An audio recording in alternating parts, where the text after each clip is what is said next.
from the backstretch at historic Saratoga Race Course. This is Racing Across America. Racing Across America is brought to you by Pinnell's Restaurant, a Saratoga tradition since 1922. 284 Jefferson Street, Saratoga, just minutes from the track. The new Capital OTB wagering platform.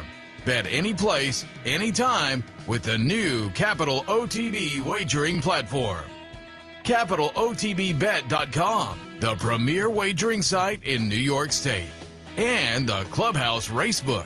Can't make it to the track? Make it to the Clubhouse Racebook, 711 Central Avenue, Albany.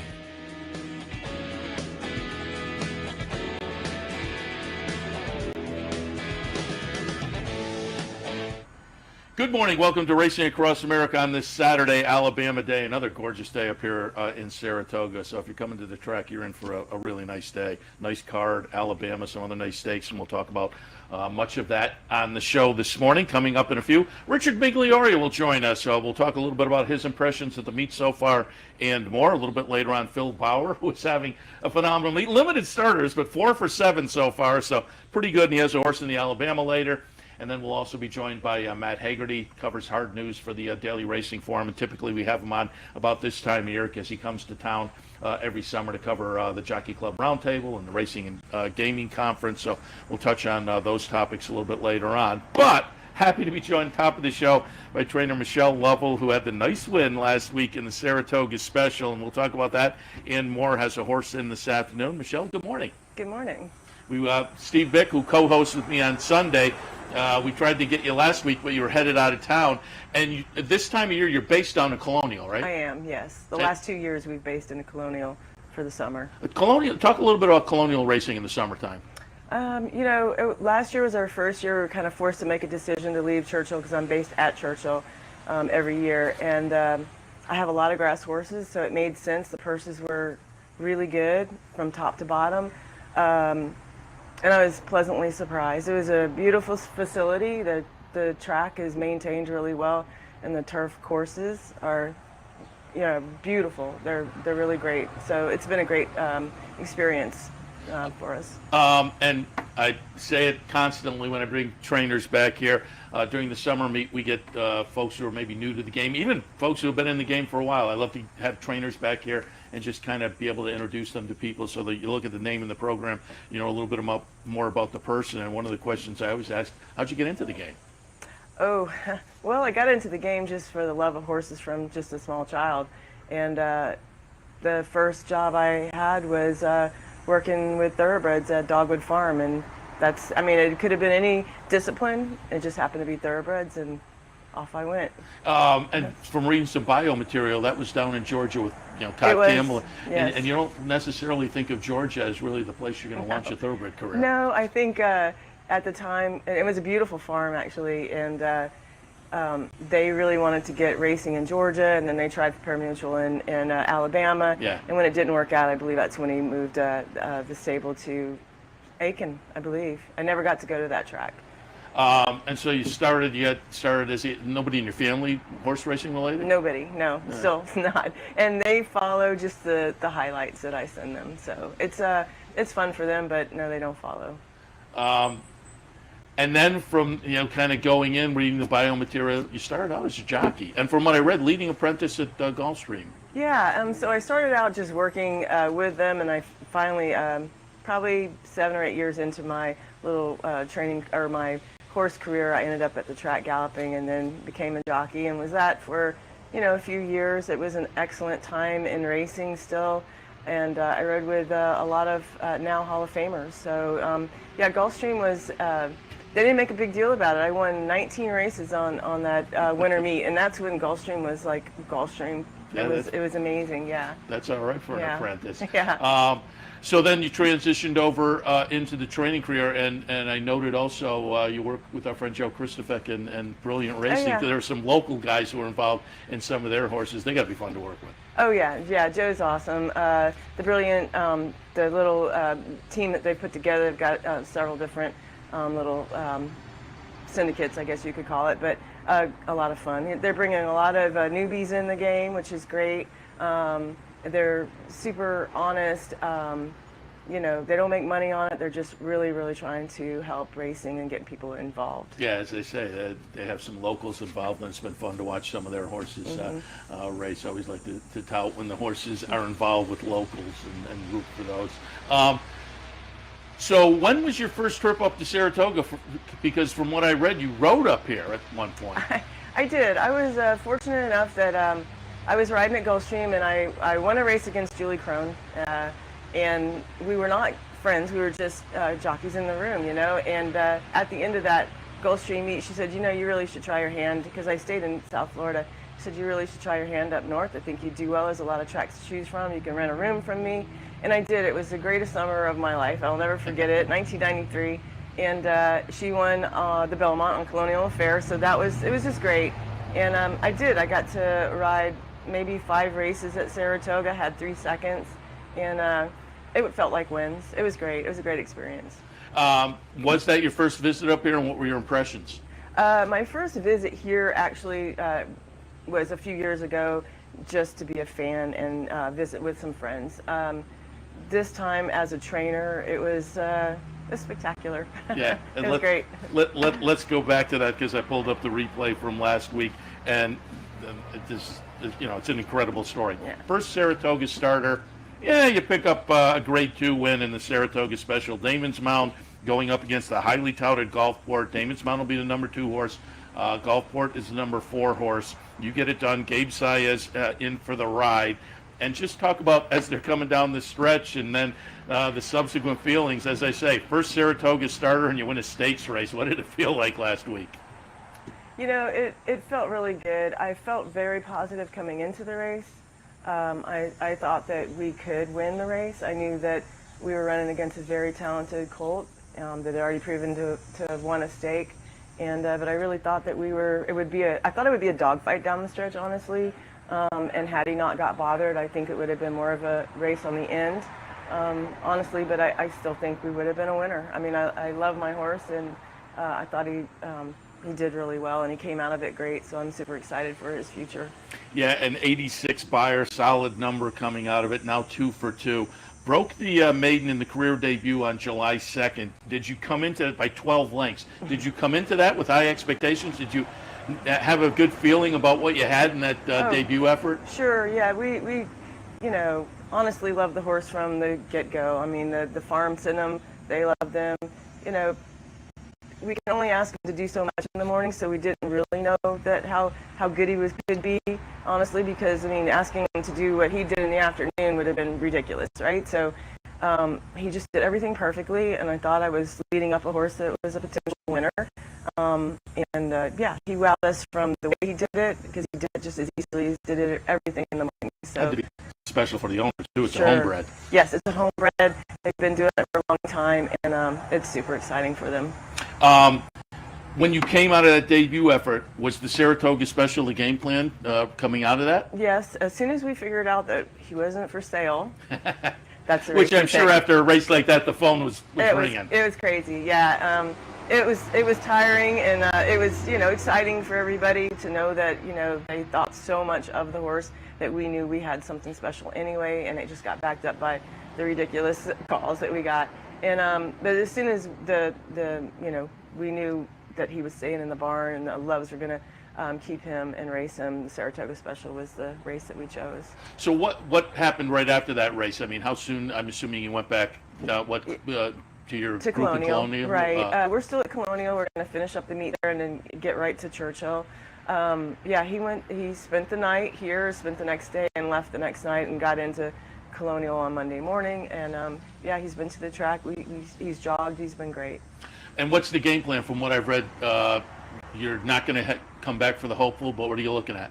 No, I mean, the Hopeful was definitely on the radar, depending on how he stretched out in the 6.5 furlongs. But I think that number one, he's a 2-year-old. He's big and a very mature animal, but it would be too quick back for in our mind. And so that was off pretty quick. We decided that we want to stretch him around 2 turns, and we have 2 choices at home, and that's at Churchill or Keeneland. So yeah, to me that both of the fall meets down at Churchill are very salty for the 2-year-olds. And if you come out of there with a nice 2-year-old, I think you have a nice 3-year-old potentially for the next year. Right. Yeah, it seems like those meets are. And that's what we want. The owner really wants him to stick around for a while. We want to do everything right by the horse. Yeah, and so it's going to be very interesting to see Damon's Mound next time out. Now 2 for 2 with 2 very nice wins, including the Saratoga win. And again, what was Saturday night like?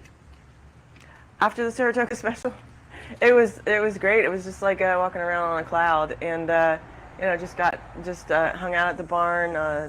Spent a lot of time with the owners on the phone. Hours later because it was such a busy day, and just got a nice dinner and went to sleep and headed out in the morning. Very good. And you're back in this weekend because you have one in this afternoon in the Smart and Fancy, and we're going to take a look at the last race from Change of Control. We're going back to the Andy Guest Stakes down at Colonial Downs. Change of Control is going to be the number 8 horse in here, so it comes out of a nice win in the Smart and Fancy. We said it on the Handicappers Report earlier. Boy, this is just a salty, very competitive field. I think the horse coming out of this event is very playable in here. Talk about this race. How did Change of Control come out, and how is Change of Control coming into the race this afternoon? Yeah, that was a really good win for her. She deserved to get in the winner's circle again. She brings her A game every time we send her off. She'll go run and does her job. She is just a beautiful animal. She's a beautiful horse. Loves to race, loves her job. And she went into that race really good, and she came out of it awesome. She's up here for the last couple of days just taking in the sights, and she's just a pro, and I'm looking forward to it. It's a salty race, and but I think she's got a great chance. And last week you brought Gabe Saez in. This week you're bringing the jock that was on board there as well. What's the game plan? What's the thought process there? Just, hey, we've got a jock who fits with the horse. Let's go with what's working. Yeah, honestly, Colby, he rides her so well. He's been everywhere with her. And we had a race that we couldn't send him because of COVID, and I think we could have wanted it had he been on her just a little bit, how he rides her. I think today, we'll just have to see how the race plays out. Obviously, it looks like there's some speed in there, maybe a little bit more speed to kind of soften it up front. Our filly can rally from behind. She can get, lay close. So it just depends on the trip. When, we have to break from the gates and see where, she places herself. But Colby knows her really well. He knows what he's sitting on. So we're just hoping for a good, safe trip. Well, Michelle, I'm thrilled that you were able to get some time to come back here. As I say, Steve, Vic, and I co-host on Sundays. We were trying to get you last week after the big win, but I'm glad you were back today with Change of Control so we could get you and talk a little bit about last week, which was phenomenal. Those are the kind of fun stories in the game. Also, Saturday morning means you get a gift card to Jacob and Anthony's downtown. If you like a little dinner before you leave town, have dinner on us. Downtown at Jacob and Anthony's. Again, congratulations last week. Good luck this afternoon. And going forward as well, back down to Colonial. Yeah, thank you so much for having me on. Appreciate it. Michelle Lovell. All right, we'll take a break. Richard Migliore is in the house. We'll talk to Rich in just a moment. Stay tuned. For 4 generations and looking forward to a 5th, Bruce Cerrone and his family have continued their 99-year tradition of delighting their faithful following with the finest authentic Italian recipes made with the freshest ingredients. Some things have changed in the last 99 years, but not Pinnell's commitment to the finest in Italian cuisine. Pinnell's Italian Restaurant, a Saratoga tradition since 1922. 284 Jefferson Street, just minutes from the track. Capital OTB is now streaming live on Roku. The RTN Racing channel on Roku lets you watch OTB TV live through your Roku device or your Amazon Fire Stick, rather than being limited to computers and mobile devices, which means you can now watch OTB live wherever you are. Simply open Roku, scroll to find the RTN channel, then click on OTB TV. OTB TV on Roku. Try it now. Hello everyone, I'm Scott Vartley and I'm here at the West Condominiums in Saratoga Springs. And guess what? We are down to the home stretch. Everything is 2 bedrooms and 2 baths. Come make a selection of one of the greatest condos ever to be built in Saratoga Springs. We're starting in the upper 5s and the only rooftop penthouse available now under construction. Wow, just look at this patio. We have a rooftop pool, heated garage, balconies, and a gym.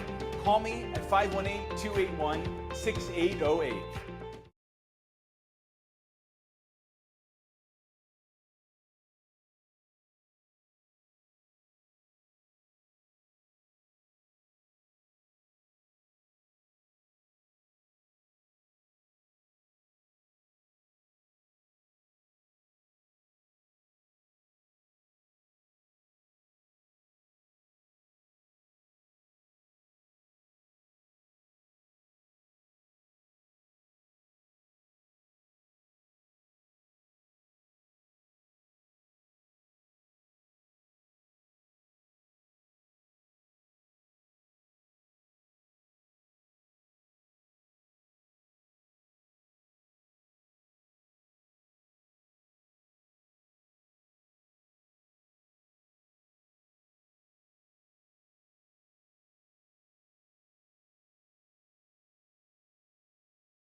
Welcome back to Racing Across America on this Saturday morning. Happy to be joined now, as we said before the break, our friend Rich Migliore. Rich, good morning. Good morning. Beautiful morning. I've been out since very early. My T-shirt, my jeans. I live 100 yards from the paddock, so my routine is to get up with my cup of coffee and come wander the backstretch. Gotta love that. And you and I were talking just before we went on the air. Not only do you wander the backstretch for the TRF, you've been doing the backstretch tours. And I will say, early in the meet, I had one of the hosts of the HHH podcast on, Kravitz, Yep. and he had won the tour, I guess maybe last year, but came to the track and took the tour, and he came on and gave raves. So the Wow. backstretch tour has been very popular with Richard Migliore. And it's been a lot of fun. I enjoy the history of racing in general, but this place in particular. And then I sprinkle in a little bit of my personal history. I show them the room that I stayed in the 2 summers that I lived on the backstretch here. My boss had the Old Meadow Stable Barn, Steve DeMauro.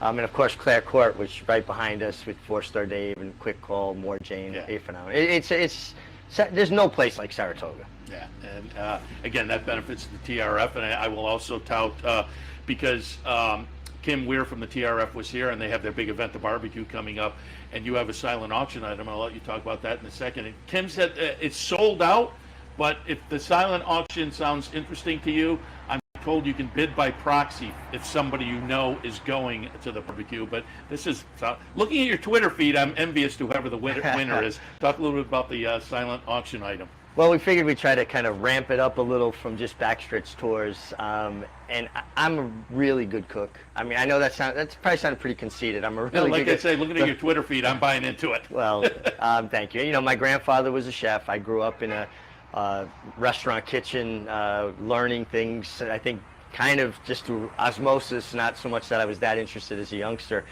Obviously starved for nearly 30 years as a jockey, but I'm making up for lost time, and I enjoy going home, preparing meals. So I offered up that if anybody wants to bid on it and they're interested, I will cook dinner for up to 8 people. I don't want to overextend myself and not be able to get something right for 10 or 12 and then feel bad about it. I have several recipes that I feel very, very confident in, and I would love to cook for people. There's nothing better than sharing a meal with people and a shared passion and a love of racing. And obviously, if they're bidding on it, they love racing. So the conversation will be terrific. We'll see if we can get somebody to donate some really good wines to go along with what I hope is good food. Very good. So again, that'll be a silent auction item at the TRF barbecue that's coming up, which again is sold out. But if you know somebody's going, I'm told you can bid by proxy on that as well. Should be a very popular item. We talked with Michelle Lovell when she was here about her. She came to the track as a jock when she was still riding, and we've talked to you before, but for people who maybe didn't see those previous, you were up here as a kid, right? Yeah, I came here the first summer. I actually took a horse van up the Travers morning. I had the day off after the Travers. I had gotten left behind with the second string of horses. I was 14. I took a van up, got here about the 5th race to see Affirmed and Aladar as Travers and watched it from the 3/8 pole, and that was phenomenal. Then the next summer I got to come up for the entire summer. It's just a magical place that I've been blessed to come here most of my life. I missed one summer riding at Del Mar, which was nice to experience, but there is no place like Saratoga. Yeah. And I say it all the time. The races are great and the facility's great, but the town is just so much fun with people who are so into racing. The people, that's what makes it. I mean, yes, the atmosphere and the setting is spectacular, but that I can walk down the street and run into somebody and we start talking about racing in the past or something that's coming up, and the enthusiasm.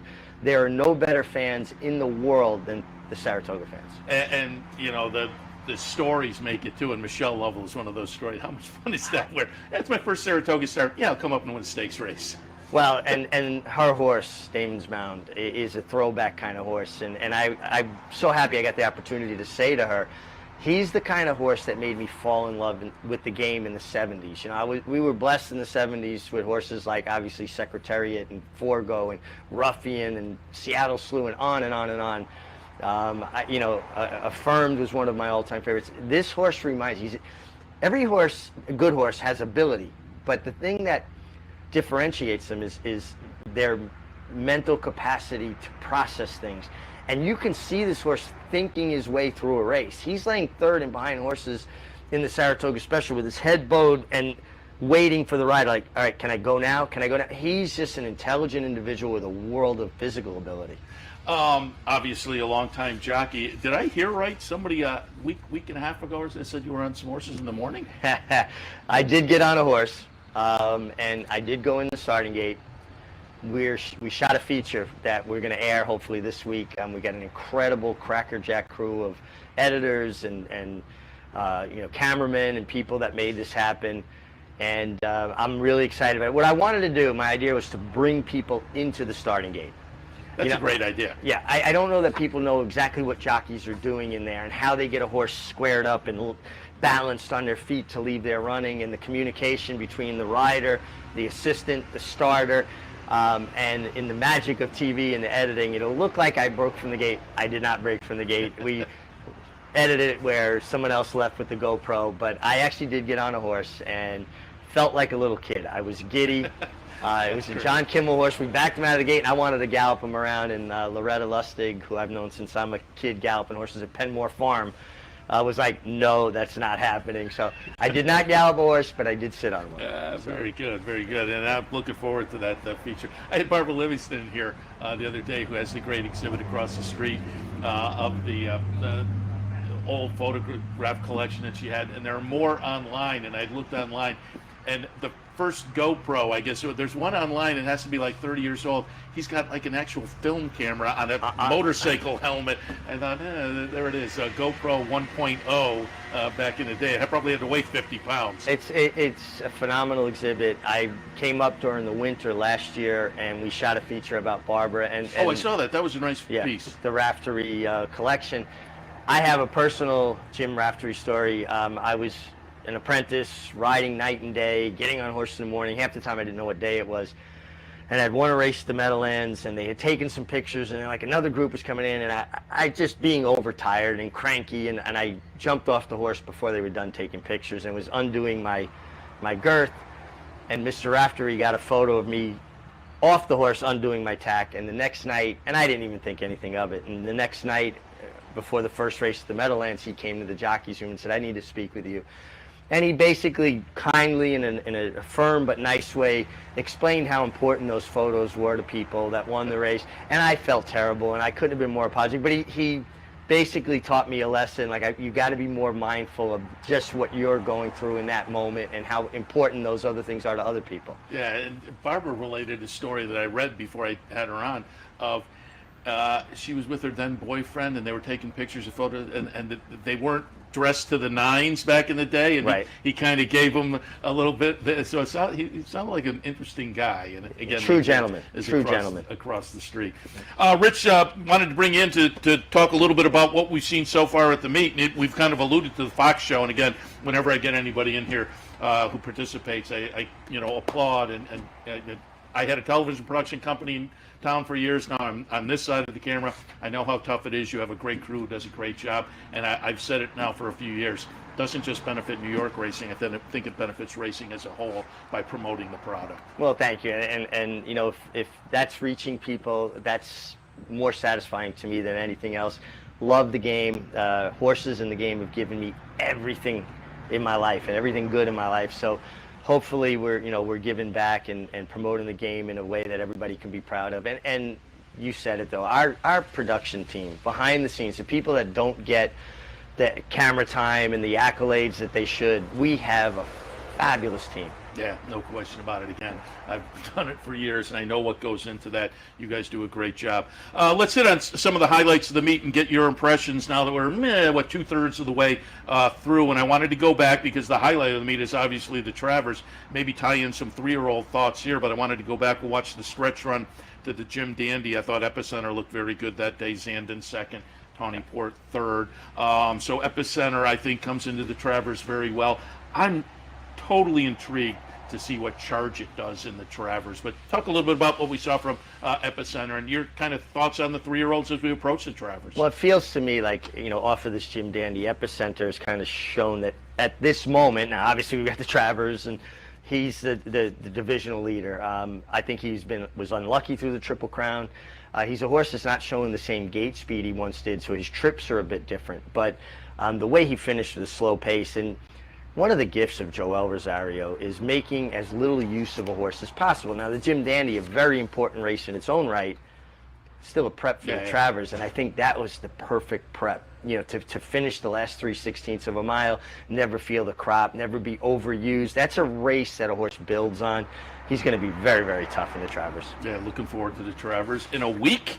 Can you believe that? Wanted to go back to last weekend because I think two of the better performances from the meet were last weekend. We're going to take a look at the 4-star day. It's always fun to root for Lee Einsiedler. And I kicked myself because when I handicapped, I couldn't get past Regal Glory. But I have liked Casa Creed so many times before. And at 4-1, after the race, I felt like, man, I left one on the table. But we see in the Lee Einsiedler pink colors, this was some performance from Casa Creed. It really was. And what makes a good turf horse? It's acceleration. It's a turn of foot, the ability to quicken. And that was on full display with Casa Creed. I mean, he really leveled off and finished that race. And even when he hit the front, lost a little focus, jumped back to his left lead because, like, oh, I took them, my job's over. I feel the same as you. I kind of got a little blinded with Regal Glory, and her trip wasn't ideal. Her run was kind of stretched out because she got a little more involved early and then had to make that kind of steady 3-wide advance where Casa Creed set in behind her, and that's the key to turf racing. Finding live cover, being able to save ground and come out for daylight when you want to make your last kick. But to have a horse with that kind of acceleration, turn of foot, and I think this is a clear example of how horses change with maturity. Yeah. You know, I think he was more effective at shorter distances when he was younger, but now as a 6-year-old, horses don't fully develop till they're 5. He's shown, I think he's a true miler at this point, and that was a tremendous performance. And Lee's very easy to root for, extremely generous with so many causes. Yeah, absolutely. Next day, you know, you talk about acceleration and a turn of foot. The 3-year-old Big Invasion in the Mahoney. Boy, it's some meat also for Dean Reeves. Earlier this week, Dakota Gold looked good. But again, going back to the Mahoney last week, Big Invasion was also phenomenal, I thought. Well, and the other thing we talk about with good horses, they all possess speed. It's how they use their speed. Earlier in his career, Big Invasion was a little bit keener, a little bit more headstrong, wanted to be up in the fray.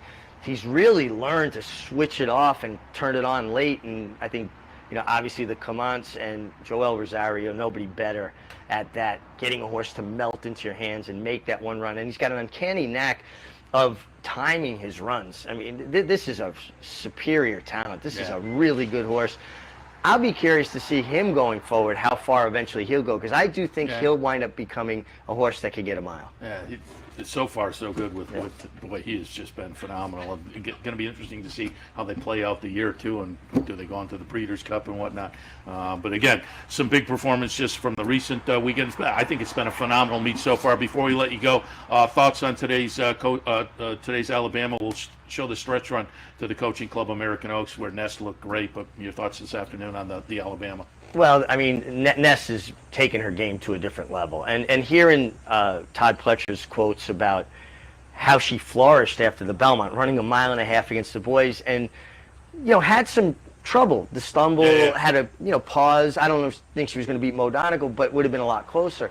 The fact that she flourished out of that speaks to her physical constitution and that she thrived on that. Now, this was a breakout performance, incredible. Now, Secret Oath wasn't going to beat her under any circumstances this day, and I have a hard time seeing anybody beat her in the Alabama. That being said, Secret Oath has trained much better into the Alabama than she did the Coaching Club. In her workouts up to the Coaching Club, she was trying to drift out, actually bear out. Her gallop out wasn't strong, wasn't enthusiastic. She's been straight as a string. She's been galloping out impressively. I think you'll see the best of Secret Oath today. Now, does that close a 12-length gap?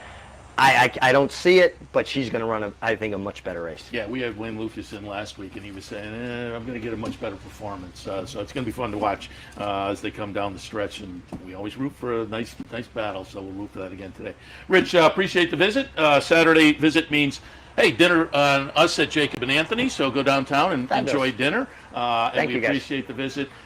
Continued success on the Fox show, and as I say, appreciate your stopping in this morning. That was a lot of fun anytime. All right, Rich Migliore, we'll take a break. When we come back, Phil Bauer is in the house. We're going to put the asbestos covering over the seat because he is red hot. Stay tuned, all of that right after this.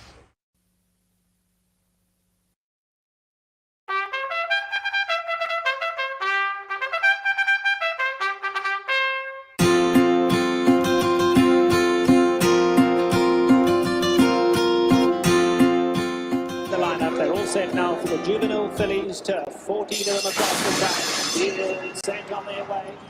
And of the dance on the outside, broke a little sideways, but broke KK. But meanwhile, it's going to be stopped. But running on now, and Somali Lemonade's got 8 to make up.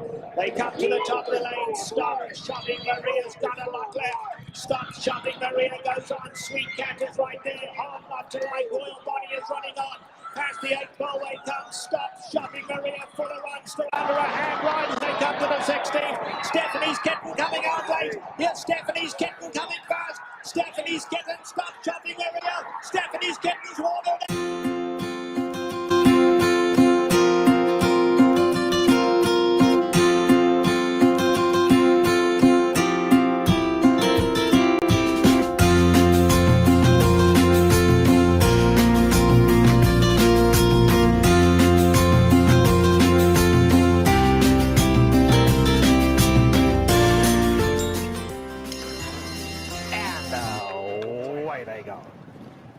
Watched the chances, broke smartly, but so did Terra from the Cape. On the inside, Sky Lantern, the grey going well. If he can get through. Sky Lantern, the grey looking for somewhere to run. Wide open. It's Terra from the Cape hanging on. Terra from the Cape tries to go all the way. On the outside now, here comes Flotilla in the light blue. Flotilla is absolutely flying. Watch the chances in there too. But Flotilla has gone right on by. And Flotilla is coming home to score. Flotilla has won it just about 2 in the end. It'll be Watch the Chances, Summer of Fun coming on to finish there.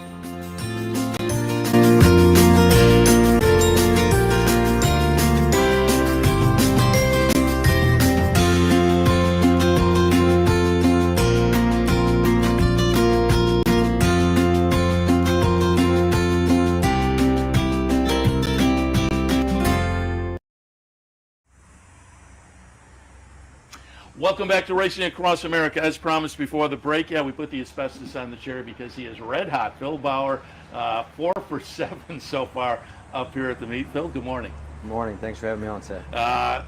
Boy, phenomenal meet. Give us your impression so far. And I'm curious, when you come up here to Saratoga, do you have a goal? And I'm assuming if you do, you probably have exceeded it so far. I think 1 is the goal. You know, if you can win 1 up here, it's a good meet. So obviously extremely excited the meet that we're having. You know, good testament to the group of team members we brought up here. Everybody's been working really hard, and the horses kind of falling in the right places. So very fortunate. We talked before you sat down. You said you've been up here the whole meet. I believe, 3 kids? Are they up here too? They actually left 2 weeks ago. Kentucky starts school mid-August, so they were up here for about 3 weeks, and my wife's from about 30 minutes away, so really? Kind of a homecoming for her, and it's nice to just kind of enjoy Saratoga for a few weeks, and then they head home and start the school thing. And where's she from? Kinderhook area. Okay. Yeah. All right. Very good. I'm from Amsterdam originally, over in the other direction, but so the kids like Saratoga? Love it. Yeah. Yeah. So we don't have to twist their arm to come up. They're very willing participants and kind of grumpy when they have to leave. But well, we all are. Absolutely. It's a special place. Talk about.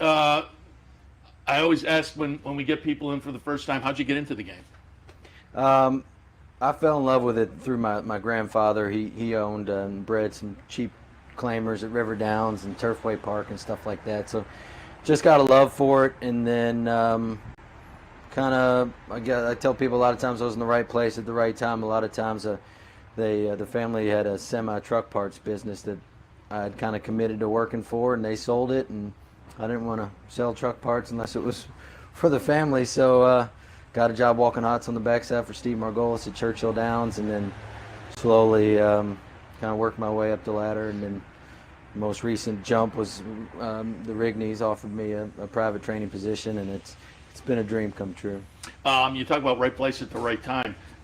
It's kind of the sliding doors. The Gwyneth Paltrow movie from last night. I was doing some research, and it was an elevator door opened up, right, and led into your career. Yeah, it was Mother's Day at the track, and my sister had been a nanny for Richard Klein, and the elevator's open, and he was there, and I said, hey, you know, you mentioned one time maybe you'd help me get a job on the backside, and he said, I'll make a phone call, and next thing you know, I got Steve's number, called him up, and The rest is history. Yeah, that's crazy. Like I say, there's that Gwyneth Paltrow movie where she gets stuck outside it's two parallel timelines, and one she gets into the subway, one she just misses it because the doors close in time, and it shows how that one moment in time can completely change your life. If we would have gone to the stairs instead of the elevator or something, who knows? But you know, I'm extremely blessed to be in the position I am, and you know, very, very excited to what's to come. We feel like, you know, Richard and I talk a lot that,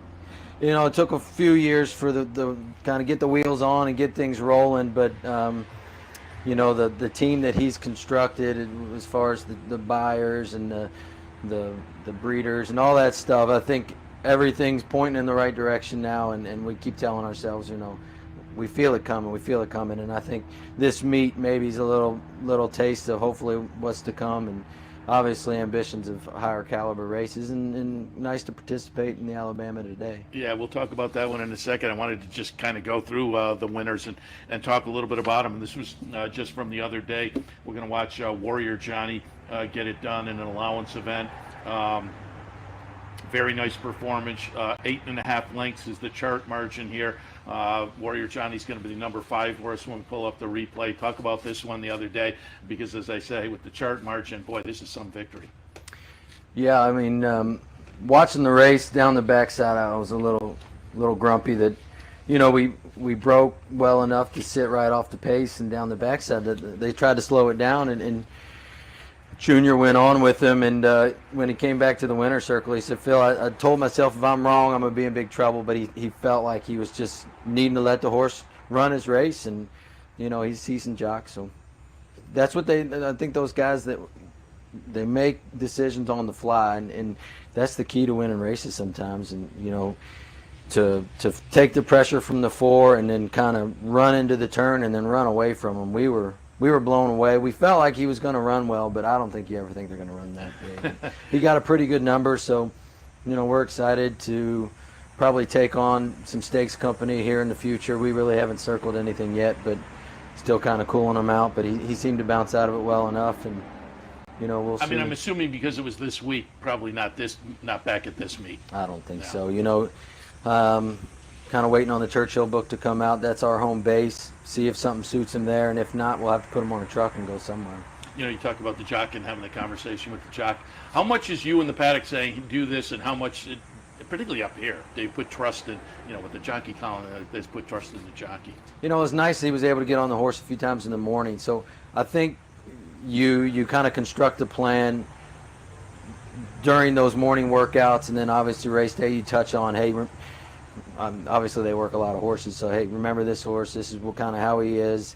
And the biggest thing with this horse is rhythm, and he knew that, and he felt like if he was going to set back on him, maybe would have kind of taken him out of his rhythm. So he went on with it, and the rest was history. So and when I did a little research last night, there was the Q&A with you at Churchill, and I don't know that you will remember, but they asked you, I think, the worst excuse you ever heard from a jockey. I don't know. I think it was Corey Lannery. He rode that horse like a monkey. It's like you really can't say anything to it, and you know, it's nice when they come back and apologize after a bad ride or whatever. It never makes you feel that much better because so much work goes into it. But you know, they're out there just like us. Everybody wants to win, and you know, it's nice when everything comes together. Yeah.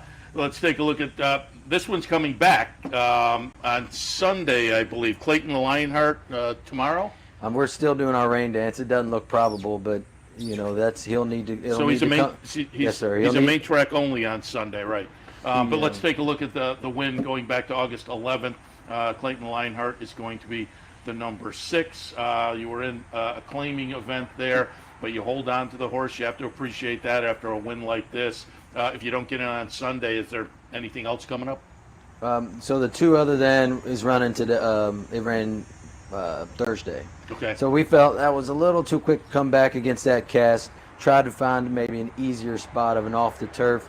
We'll try the rest of the meet, and you know, there's even a 3 other than that we might even just try them out of condition, just because most of those horses it's coming off their scratching. So I mean, he loves it here, so we're going to definitely enter any spot that we can to get him to start back. 4 wins up here. It's the only place he wins, so Yeah, he's a neat horse. I'm looking. Yeah, he's now 7-4-2 up here. So he's definitely. And as a trainer, is that a fact that as handicappers, at least I do, I think there is a horse for a course angle, but a horse like him, I mean, do you look Without at a doubt. I mean, he's his running style. Kind of look at his pace numbers. He never really quickens. He just keeps grinding, and this track's good for those types with the sweeping turns. And you know, a lot of horses like Churchill, they can cut the corner and get a length or two, and you just can't get there in time. And here, I mean, it looked mid-stretch, he was outrun, but he just keeps coming and coming, so you better not stop in front of him. So we'll look for that one perhaps a little bit later on, or as you say, if the rain dance works. Right. Let's also take a look going back to August 4th. Played Hard. Played Hard's going to be the number 3 horse here, and gets it done as the favorite. How'd the horse come out of that race, and are we looking for anything forward for Played Hard? Yeah, this filly's been one of our favorites for a couple of years. She always seems to bring a race, and this one in particular, the way she fought to get her nose down was, I think, hopefully a signal of the direction she's headed. I think, curious to see kind of where the 6 goes from here. I think it's a pretty quality horse, so we're going to try black type. There's a couple spots where I ball in September that maybe the Locust Grove at Churchill, or there's a little overnight over there at Colonial. But I think we need to continue with confidence for this filly, and you know, she's definitely has ability, and you know, hopefully she continues to put a few together. The horse you nosed out was Chad Brown and Peter Brand, so as you say, lightly raced, and that might be a very nice one also. Also wanted to touch on one more, well, appropriately, one more baby. You lost this one, though, and talk a little bit about the claiming game up here at Saratoga. Dropped in for the maiden claiming tag. One more baby, the number 8 gets it done, and really gets it done. But as I say, you lost this horse in the claiming box, and I will say the claiming box up here at Saratoga has been on fire. Yeah, I mean, I think the thing about claiming races, if you enter and they come out and they look like a winner, odds are they're going to get claimed. I mean, that's people are looking for horses that, just with the smaller crop numbers, the claiming game is as hot as it ever has been. But, you know, we felt like this horse would fit well up here being aggressive. And, you know, he came up here, he really flourished. Back there at home, it kind of gets real hot down there in Kentucky, so he appreciated some cool nights and was eating well. And, you know, another one, you didn't expect him to run that big. But, you know, best of luck to the people that took him. You know, my daughter actually wept when they claimed him, so it was, you know, he's a nice little horse, so I think they'll be fine with him for the claim price. But you come here to win races, and he was in a winning spot, and we were lucky enough to get the W. Yeah, you walk away with the person. That's the claiming game, you know. Absolutely. You put them in, and maybe you win and you lose them. But and finally, before we let you go, you mentioned it earlier. You have the horse this afternoon in the Alabama. We'll take a look at that one. You're up against some monsters, but Scratch Cat, we're going to look at, comes out of a win down at Churchill Downs. Scratch Cat's going to be the number 2 horse. How's she coming into this afternoon's race, and what are you expecting in the Alabama? You know, I think that the mile and a quarter will suit this filly. I mean, you can see in this replay here, she's still trying to figure the game out. She was a real green filly early on, wouldn't switch leads. So we've gotten that down pat, and kind of once she sticks her head in front here, she just kind of hangs, and then when she feels the 3, it actually pushes her through the wire, and then on the gallop out, she continues to march forward. So she's pedigree. Only the 5th career start. Yeah, I mean, she's bred to go all day.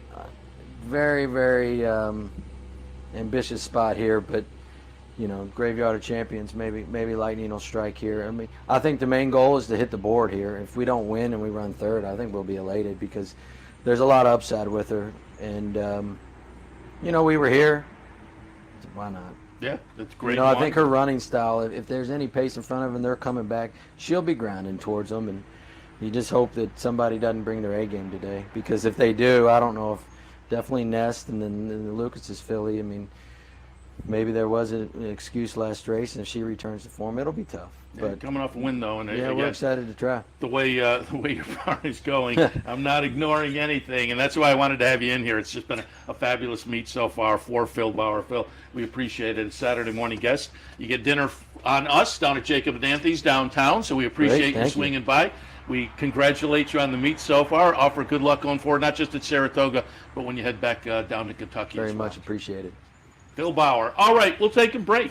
When we come back, Matt Hegarty is in the house. Of course, covers the hard news side of things for the Daily Racing Forum. He was in town, Jockey Club Roundtable, Racing and Gaming Conference, and more. After this, stay tuned. Thank you. That was great. That was a pleasure. Appreciate it. Thank That you was very good. much. Thanks. Very good.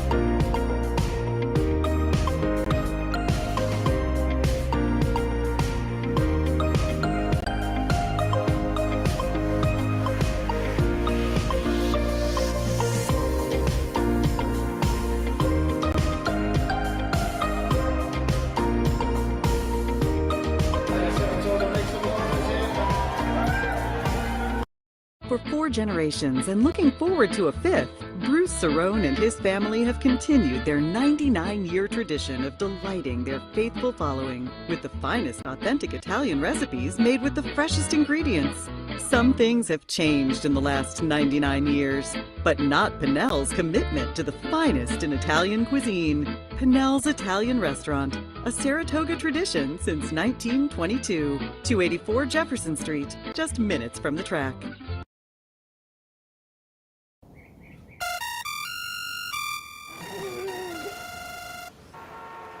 Come on. I want sales reports on my desk by Monday. Oops.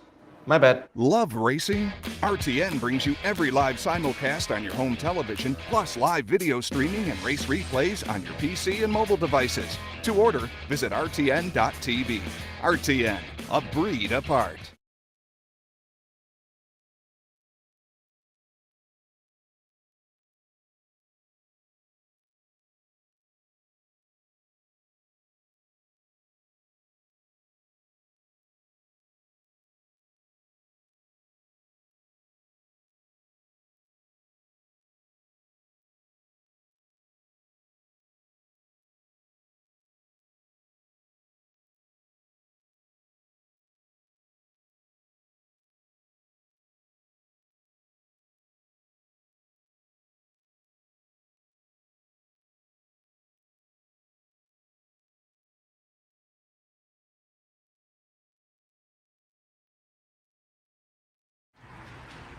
Welcome back to Racing Across America. As promised before the break, joined now by Matt Hegarty from the Daily Racing Forum. We typically have him this time of year, right after the Jockey Club Roundtable, Racing and Gaming Conference, get a little fill in on what those industry confabs were like. Matt, good morning.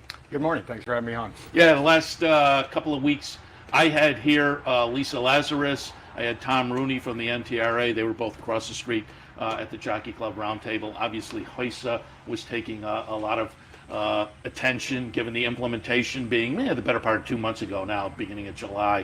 So we'll hit on that in a few seconds, but just give us a little overview. Jockey Club Roundtable first. What was that like last weekend? Yeah, Jockey Club Roundtable was, as you know, is administered by the Jockey Club. Jockey Club has obviously been a big supporter of HISA. Their attorneys have played a large role in drafting the legislation that eventually got passed that created it.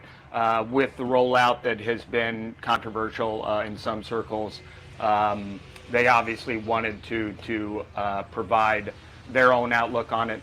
Lisa Lazarus was the keynote speaker who spoke for about 15 minutes to take us through where they are, what they're looking forward to, what they're working on right now, because obviously if this rollout on July 1st was a bit chaotic and controversial, what happens on January 1st when the anti-doping and medication control program goes into effect, or is at least scheduled to go in effect, has the potential to be a lot more complicated. What, from your perspective, covering the news side, what has the implementation been like? Because I must say, here in New York, I'm not hearing a lot of negative buzz, really. I mean, there was kind of some negative buzz going into it, and then the implementation happened, and I think an Ohio track had a disqualification that was wrongly based on the rules, so there was a little something there where people still maybe have to figure it out. It seems like some of the other jurisdictions are getting a little more pushback, but overall, what does it seem to be the implementation in the industry? What's the buzz over the past 6 weeks? I think if you're from the outside looking in, the industry doesn't look any different. Yeah. the enforcement of the whip rules in jurisdictions in which there was no existing whip rule prior to that. You've seen a lot of penalties. Those penalties, though, are decreasing as people learn the rules. But I know that as I was participating in a lot of the Zoom calls that HISA was sponsoring with different horsemen's groups, there was a lot of pushback from the rank and file on registering, on what it meant to register, what would happen after they registered, what would they be liable for, what were the rules, and then there were some snafus on the registration site. For people who had a lot of horses, a lot of help, you had to put your head down, get in front of your computer, get your paperwork in front of you. I always likened it to doing your taxes. You have to get everything in order, but then once you get into the process, it's pretty easy.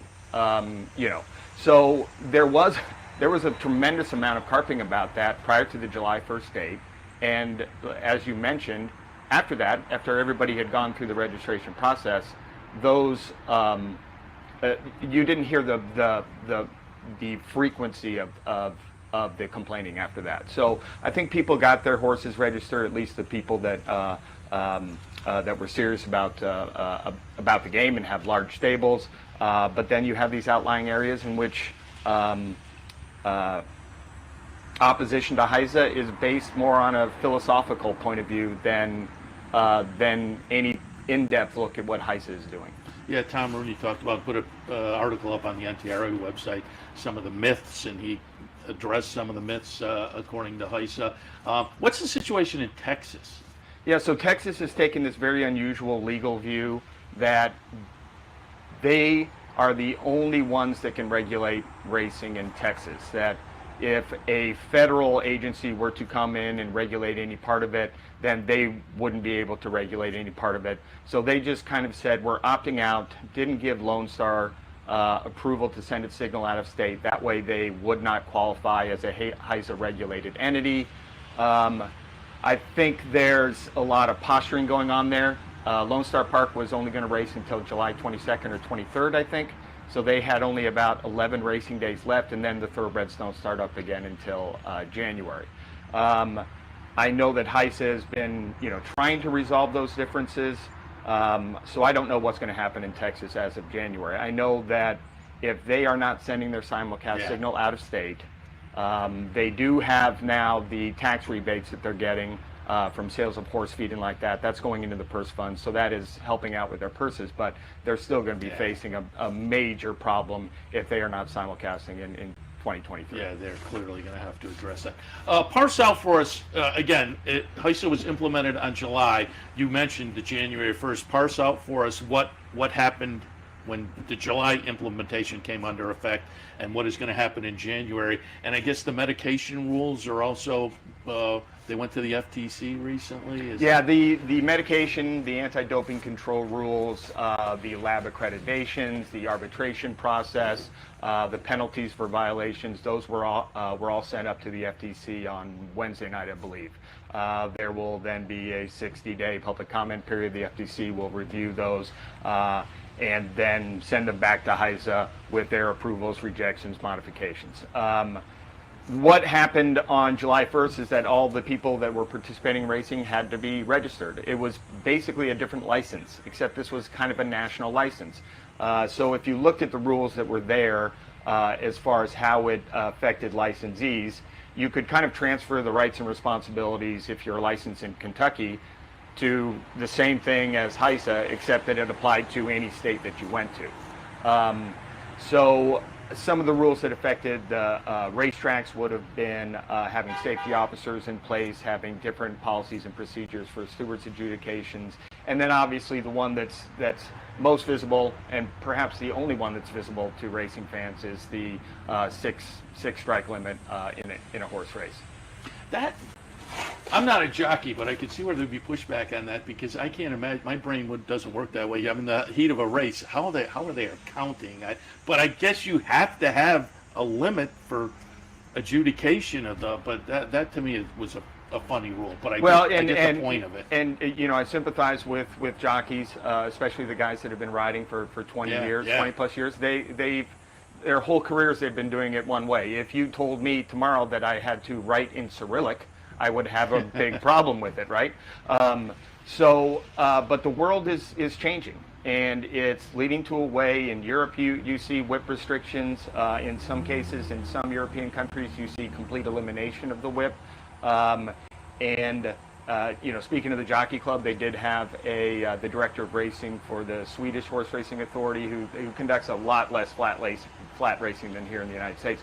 But they still do allow jockeys to carry the whip, but they can only use it to avoid a dangerous situation, pretty much the Monmouth rule, the New Jersey rule. Weirdly, New Jersey on July 1st had a less restrictive rule because the HISA rule wasn't as restrictive as the New Jersey rule. So there's going to have to be a whip restriction in racing. There just is. It gives one less weapon in the arsenal of racing's critics, and it's a powerful one. It's a very convincing one. You can tell everyone that we care really deeply about these horses, but that it doesn't jibe with then seeing a jockey apply a whip to a horse. Yeah, I don't have any problem with the whip rule per se, but again, the count, I don't know how you can be in the heat of a battle. Is it 5 or was it 6? Yeah. And I get, again, why there is a limit, because then you make the adjudication possible. But boy, exactly. I feel for the jockeys with that kind of situation. Anything, roundtable, anything beyond HISA notable? I pretty much focused on the roundtable. You talked with Tom Rooney. I did do a big Q&A with him right prior to the roundtable, and I would recommend, if anybody, it's obviously still up on the site somewhere, but it's an interesting read. I think they've got the right guy. Me too. He was in with us. Yeah, he was obviously 5 terms in the House of Representatives, a moderate Republican who wasn't afraid to cross the aisle, has a very good rapport with a lot of legislators still there, and as and a racing and breeding background. Yes, exactly. Yeah. As the federal government gets more and more involved in every aspect of business, it seems you need a guy like that on the Hill for you. Yeah, and when he sat in with us, I pulled a picture from his Twitter feed where he was really happy to be over at the museum, and on one of the jockeys, not out in front of the museum, but back, it was the Shamrock Farm that his family was involved with, and he was like thrilled. So I think that is the right guy. He's got the Washington connections. He has a tie-in to the game. Let's go now to the Racing and Gaming Conference, and you wrote about that as well. And I was interested to read about there was maybe a little bit of a push towards being more involved with, and I'm really intrigued. I haven't read comprehensive, and maybe you've written about it, maybe you can point me in the right direction, any comprehensive numbers from New Jersey yet, but fixed odds wagering, I think, is really intriguing. Yeah, I think it's really intriguing too. Anyone who's been over to Ireland or England, especially if you're a pari-mutuel player, in Ireland you have them both. So you can hedge, you can middle, you can do all kinds of things that you want to there when you have both options available to you. It's probably even more fun when you can do it online. We just have so much limited data here in the United States. So if you want to talk about fixed odds in the United States, a lot of people have very big plans for it. Right now, it is 8 tellers at one bank at Monmouth Park. Monmouth wants to go online with this. They want a mobile app with it. Right now, bookmakers don't have to worry about liquidity the way that a pari-mutuel pool does, but that also means they take on a lot more risk. Yeah. A lot of bookmakers you have to have a very good odds maker. If you yeah. And a lot of the bookmakers in highly competitive markets lay off their risk with each other. Yeah. So it's a kind of an iffy proposition. I'm not sure how. I haven't done any analysis of the odds that are being offered at Monmouth, but I think anyone who's a serious player will be in support of this. The only problem is it's a different revenue model, it's a different business model. Convincing people to support something that looks like it returns less from every wager to racing is kind of a hard sell. There's also big actors that want to get into it. NYRA probably does. They just bought 49% of United Tote from Churchill Downs. They obviously are going to have a partnership coming someplace down the road. So I think watching it, we're still going to have to watch it mature. I don't know of any other state other than Colorado that is ready to go forward with it. So we'll have to just keep watching what happens in New Jersey. see what happens when they can get a mobile app launched and expand it to a lot more people, and we'll see where it goes from there. I think it's a no-brainer for the racing industry to embrace it. And obviously David O'Rourke, you've heard him talk about it. He is very excited about it, but right now he wants to get on the platforms first. Parimutuel is still a better game than fixed odds. It's by far, for a serious horse player, Parimutuel is still the best game in the world.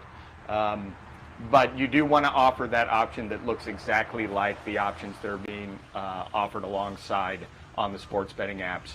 I know that NYRA wants that penetration first.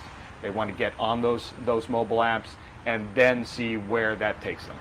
I'd also love to see, to appeal to the sports bettors, like a horse racing parlay card with head-to-head matchups and races during the day. I think that would be a knockout of the park. Yeah, if you hear Dallas Baker, who's head of the operation at Monmouth, talk about the different opportunities that they think they can offer once they get that liquidity and don't have to take on so much risk, it's interesting. It'll make for a fun afternoon when you're just not.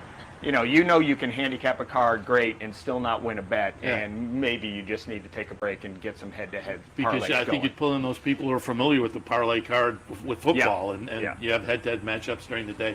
I think it pulls some new people in. But the racing industry now, I think, has the opportunity with the way things are going to explore some of these. And just before you go, I wanted to touch on one more, and it turned out to fizzle into a non-news story, I guess. But California with the media licensing, did that last 2 days? Yeah, it lasted 2 days. The CHRB the conversations I had when they sent out the notice was, it didn't sound like the CHRB was fully behind it. They just knew that they had read the rule, taken it literally, and said, well, I guess we have to enforce this. I don't think that they had planned for the media pushback. I do know one person at the CHRB had. That person was very wary about what they were going to do. If you look at the rules in almost every jurisdiction, they have the same language. If you are going to be in a enclosure that is... So they were looking at rules that are in effect now, and they were just giving it kind of a different spin, a different interpretation. And for folks who don't know, CHRB was proposing that all the media that went to the racetrack was going to have to be licensed, pay for a license, which is completely different than it's criminal background check. Any different, yeah.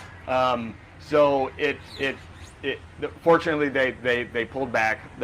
Media will still have an exception to the rule like they do in every other jurisdiction, because it would have been a problem. Yeah, it immediately kind of lit up the racing media, and then it went beyond racing media. It went just sports media. AP got involved. So I'm glad that was quickly put to bed. Matt, we always appreciate your stopping by. Update us on the two industry confabs. You can find more about it drf.com. Click on Matt's articles. Does a great job again covering the industry meetings up here, but horse racing news throughout the year as well. Appreciate the visit. Oh, and as a Saturday guest, dinner on us at Pinnell's. So really, a little dinner right around the corner at Pinnell's on us. We appreciate a lot of the meatballs. Matt Hegarty from the Daily Racing Forum. All right, we will wrap things up. Don't forget today, Beat Bick. Go to NTRA. Type in Google NTRA and Beat Bick. Again, the handicapping contest, you just have to pick a couple of winners this weekend, and then you get to go in the big contest September, I think. And if you win that and go to the NHC, you get a chance for $1 million bonus, perhaps. So don't forget the Beat Bick contest, again, over at the NTRA website.